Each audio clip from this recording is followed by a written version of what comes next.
ജൂജീസ് favourite വേൾഡിന്റെ വചന കേൾവിയിലേക്ക് എല്ലാവർക്കും സ്വാഗതം. പ്രതിദിന വിശുദ്ധ വേദപുസ്തക വായന 1020 ദിവസം. അപ്പോസ്തല പ്രവൃത്തികൾ 4 അധ്യായം. അവർ ജനത്തോട് സംസാരിച്ചു കൊണ്ടിരിക്കുമ്പോൾ തന്നെ പുരോഹിതന്മാരും ദൈവാലയത്തിലെ പഠനായകനും സദൂക്യരും അവരുടെ നേരെ വന്നു. അവർ ജനത്തെ ഉപദേശിക്കയാലും മരിച്ചവരിൽ നിന്നുള്ള പുനരുത്ഥാനത്തെ യേശുവിന്റെ ദൃഷ്ടാന്തത്താൽ അറിയിക്കയാലും നീരസപ്പെട്ടു. അവരെ പിടിച്ച് വൈകുന്നേരം ആകൊണ്ട് പിറ്റന്നാൾ വരെ കാവലിലാക്കി. എന്നാൽ വചനം കേട്ടവരിൽ പലരും വിശ്വസിച്ചു. പുരുഷന്മാരുടെ എണ്ണം തന്നെ 5000-ഓളമായി.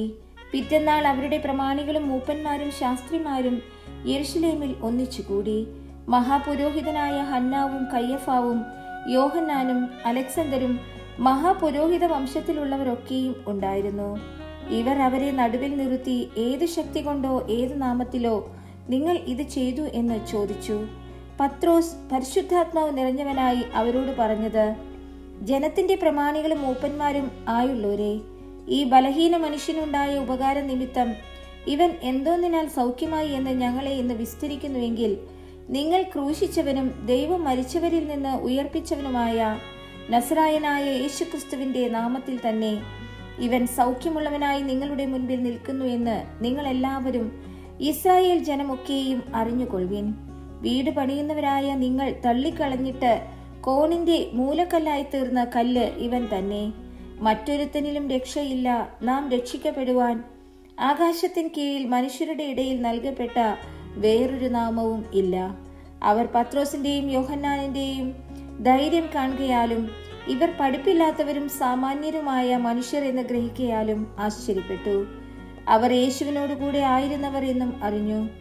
സൗഖ്യം പ്രാപിച്ച മനുഷ്യൻ അവരോടുകൂടെ നിൽക്കുന്നത് കണ്ടതുകൊണ്ട് അവർക്ക് എതിർ പറവാൻ വകയില്ലായിരുന്നു. അവരോട് ന്യായാധിപ സംഘത്തിൽ നിന്ന് പുറത്തു പോകുവാൻ കൽപ്പിച്ചിട്ട് അവർ തമ്മിൽ ആലോചിച്ചു, ഈ മനുഷ്യരെ എന്തു ചെയ്യേണ്ടു? പ്രത്യക്ഷമായൊരു അടയാളം അവർ ചെയ്തിരിക്കുന്നു എന്ന് യെരുശലേമിൽ പാർക്കുന്ന എല്ലാവർക്കും പ്രസിദ്ധമല്ലോ. നിഷേധിപ്പാൻ നമുക്ക് കഴിവില്ല.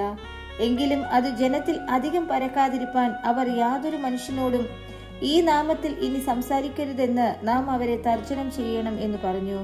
പിന്നെ അവരെ വിളിച്ചിട്ട് യേശുവിന്റെ നാമത്തിൽ അശേഷം സംസാരിക്കരുത്, ഉപദേശിക്കുകയും അരുത് എന്ന് കൽപ്പിച്ചു.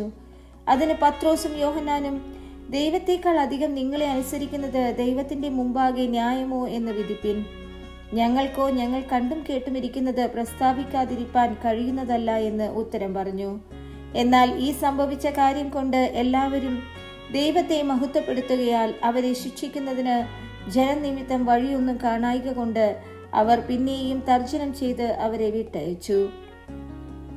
ഈ അത്ഭുതത്താൽ സൗഖ്യം പ്രാപിച്ച മനുഷ്യൻ 40-ലധികം വയസ്സുള്ളവനായിരുന്നു. വിട്ടയച്ച ശേഷം അവർ കൂട്ടാളികളുടെ അടുക്കൽ ചെന്നു മഹാപുരോഹിതന്മാരും മൂപ്പന്മാരും തങ്ങളോട് പറഞ്ഞത് എല്ലാം അറിയിച്ചു. അത് കേട്ടിട്ട് അവർ ഒരുമനപ്പെട്ട് ദൈവത്തോട് നിലവിളിച്ചു പറഞ്ഞത്, ആകാശവും ഭൂമിയും സമുദ്രവും അവയിലുള്ള സകലവും ഉണ്ടാക്കിയ നാഥനെ, ജാതികൾ കലഹിക്കുന്നതും വംശങ്ങൾ വ്യർത്ഥമായത് നിരൂപിക്കുന്നതും എന്ത്?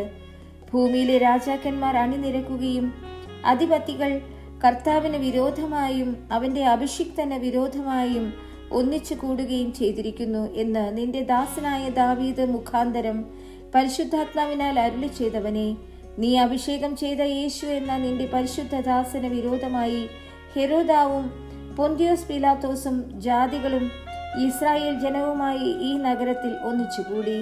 സംഭവിക്കണമെന്ന് നിന്റെ കൈയും നിന്റെ ആലോചനയും മുൻ നിയമിച്ചതും ഒക്കെയും ചെയ്തിരിക്കുന്നു സത്യം. ഇപ്പോഴോ കർത്താവെ, അവരുടെ ഭീഷണികളെ നോക്കേണമേ. സൗഖ്യമാക്കുവാൻ നിന്റെ കൈ നീട്ടുന്നതിനാലും നിന്റെ പരിശുദ്ധദാസനായ യേശുവിന്റെ നാമത്താൽ അടയാളങ്ങളും അത്ഭുതങ്ങളും ഉണ്ടാകുന്നതിനാലും നിന്റെ വചനം പൂർണ്ണ ധൈര്യത്തോടും കൂടി പ്രസ്താവിപ്പാൻ നിന്റെ ദാസന്മാർക്ക് കൃപ നൽകണമേ. ഇങ്ങനെ പ്രാർത്ഥിച്ചപ്പോൾ അവർ കൂടിയിരുന്ന സ്ഥലം കുലുങ്ങി.